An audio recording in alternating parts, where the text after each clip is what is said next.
गुरु साध संगत जीओ, वाहिगुरु जी का खालसा, वाहिगुरु जी की फतेह। साध संगत जी, लड़ीवार जपजी साहिब जी विचार सांझी कंदे। अज जपजी साहिब जी पेंटरी पौड़ी जी विचार सांझी करणी है।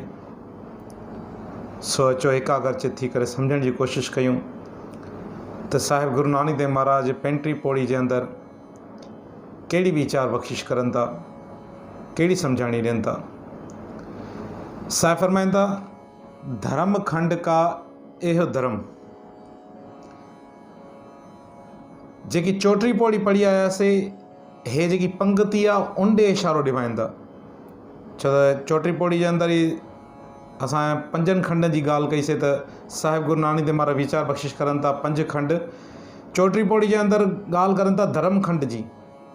त हे पंक्ति उन पंक्ति ॾे इशारो करनि था, चवनि था जेकी तव्हां वीचार ॿुधी आहियो साहिब गुरु नानक देव महाराज बख्शिश करनि था, चवनि था उहा जेकी चोटरी पौड़ी जे अंदर वीचार ॿुधी आहियो उहा धर्म खंड जी वीचार हुई। धर्म खंड का एहो धर्म। धर्म खंड भाव धर्म खंड वारी अवस्था में पहुचण जे लाइ इहो धर्म आहे, इहा वीचार आहे जेकी चोटरी पौड़ी जे अंदर पढ़ी आयासीं। हाणे अगली पंक्ति में साहिब फरमाईंदा, चवनि था हाणे अची करे थोड़ो एकाग्रचित थियो तो समझण की कोशिश कयूं तो ज्ञान खंड छा आहे। चवंदा ज्ञान खंड का आखो कर्म। चवंदा हाणे ज्ञान खंड जी वीचार ॿुधो। जॾहिं इंसान ज्ञान खंड में पहुचे तो उनजो हृदय विशाल थी तो वञे। ज्ञान माना गुरु को मत वठण, समझ वठण, अकल वठण। जॾहिं गुरु को इंसान मत वठे तो न तो उहा मत विशाल थी वञे, उहा अकल वधी थी वञे, समझ इंसान जी वधी थी वञे। साहिब तंहिं करे चवंदा विशाल हृदय कर, ज्ञान खंड में पहुच।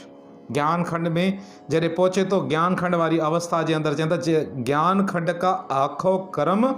जॾहिं ज्ञान खंड में पहुची वए न साहिब चवंदा इन जे अंदर हाणे चवंदा केते पवण पाणी बेसंतर केते कान महेश। चवंदा परमात्मा जी बणायल कुदरत जे अंदर केतिरे ई क़िस्मनि जा पवण माना हवा, केतिरे ई क़िस्मनि जूं हवायूं, केतिरे ई क़िस्मनि जा पाणी, केतिरे ई क़िस्मनि जी बाहि। केते पवण पाणी बेसंतर केते कान महेश। केतिरे ई क़िस्मनि जा, केतिरा ई कान कृष्ण जी, केतिरा ई महेश शिव जी। भाव परमात्मा कई किस्म जूं हवा, पाए, पाणी कई किस्म जा पैदा कया तो। हे ज्ञान खंड जी विचार। केते पवण पाणी बेसंतर केते कान महेश। केते भर में गाड़त घड़िए रूप रंग के वेस। चवंदा परमात्मा जी बणायल कुदरत जे अंदर कई क़िस्मनि जा ब्रह्मा पैदा कयल आहिनि। केते भर में जेके ब्रह्मा घाड़त घड़िए, कई घाड़त घड़ माना उहे कई कमनि में लॻा पिया आहिनि। पर उन हुकुम अनुसार, परमात्मा जे हुकुम अनुसार कई ब्रह्मा पैदा कयल आहिनि जेके घाड़त घड़दा पिया आहिनि। रूप रंग के वेस। हिते ध्यानु ॾिजो, टी पौड़ी जे अंदर पढ़ियोसीं त हिकु ब्रह्मा, हिकु संसारी। पर हिते चवंदा केते भर में कई ब्रह्मा आहिनि परमात्मा जी कुदरत जे अंदर। घाड़त घड़िए रूप रंग के वेस। कई उन्हनि जा रूप आहिनि, कई उन्हनि जा वेस आहिनि, कई उन्हनि जा रंग आहिनि जेके परमात्मा पैदा कया आहिनि। एक ज्ञान खंड में चवंदा ज्ञान खंड में जॾहिं अचे त स्थिर न रहो, उते वधी वेंदे वीचार, पंहिंजो हृदय विशाल करे छॾ। ज्ञान खंड का केते भर में घाड़त घड़िए रूप रंग के वेस। चवंदा केतिया करम भूमि मेर केते। चवंदा कई कर्म कमाइण जूं धरतियूं आहिनि परमात्मा जी बणायल कुदरत जे अंदर। मेर चवंदा सुमेरपुर पर्वत। चवंदा कई सुमेरपुर पर्वत आहिनि। केते ध्रुव उपदेश। परमात्मा जी बणायल कुदरत जे अंदर कई धरतियूं आहिनि, कई जेको आहे जो सुमेरपुर पर्वत आहिनि ऐं कई ध्रुव जा उपदेश आहिनि। उनखां बाद चवंदा केते इंद चंद सूर केते। केते मंडल देश। चवंदा कई इंद्र इंद्र उहे मञिया वेंदा आहिनि जेके बरसाति वसाईंदा आहिनि। चवंदा परमात्मा जी बणायल कुदरत जे अंदर कई इंद्र उहे कमु कंदा पिया आहिनि, उनजे हुकुम जे अनुसार हलंदा पिया आहिनि, पर बणायल परमात्मा जी कुदरत जे अनुसार। केते इंद चंद सूर। सूर माना सिज, चंद माना चंड। चवंदा हिकु चंड या हिकु सिज तूं ॾिसे थो, पर एतिरा कई परमात्मा पैदा कया आहिनि, कई बणायल बेअंत आहिनि, घणनि खां मथे आहिनि। चवंदा केते इंद चंद सूर केते केते मंडलेस, कई ब्रह्मांड चक्र दुनिया चक्र पैदा किया तूं। उनखां बाद साहिब फरमाईंदा, चवंदा केते सिद्ध बुद्ध नाथ केते केते देवी वेस, कई सिद्धन परमात्मा जी बणायल कुदरत जे अंदर कई बुद्ध पैदा कया अथऊं, कई नाथ ऐं कई देवी वारे वेस वारा आहिनि। चवंदा केते सिद्ध बुद्ध नाथ केते केते देवी वेस, केते देव दानव मुन केते केते रतन समुंद। केते देव जो अर्थ है देवता, दानव जो अर्थ है राक्षस। परमात्मा जी बणायल कुदरत जे अंदर कई देवता पैदा कयल आहिनि, कई दानव राक्षस। मुन केते मौन विर्त रखण वारा मोनी जी मुन। केते रतन समुंद, कई क़िस्मनि जा समुंद्र जंहिंजे अंदरो कई रतन पदार्थ पैदा थियनि असांखे प्राप्त थियनि था। भाव रतन समुद्र जो अर्थ आहे त समुंड, पर ईअं न आहे त सिर्फ़ु समुंड जे अंदरि असांखे सभु शइ मिलनि थियूं। कई अहिड़ा पहाड़ आहिनि उन जे अंदरो कई मैदनियात मिले थी, इंसान खे प्राप्त थिए थी। हाणे मैदनियात ईअं न आहे त कोई इंसान उनजे अंदरि रखिया हुआ, उहो परमात्मा जी तरफ़ सां असांखे पैदा मिले थी, उहा पैदा कयल उनजे अंदरो मिले थी। हीरा जवाहरात कई अहिड़ा मेटेलिक धाता मिलनि थियूं जेके परमात्मा जी तरफ़ सां उनजे अंदरि पैदा कयल आहिनि, पर उहे बि समुंडनि में अचनि था त समुंडनि जे लेखे में असांखे मिलनि था। भाव उहे खुटण जहिड़ा न आहिनि, कई अहिड़ियूं मैदनियात मिलनि थियूं जेके अॼु ताईं खुटियूं न आहिनि।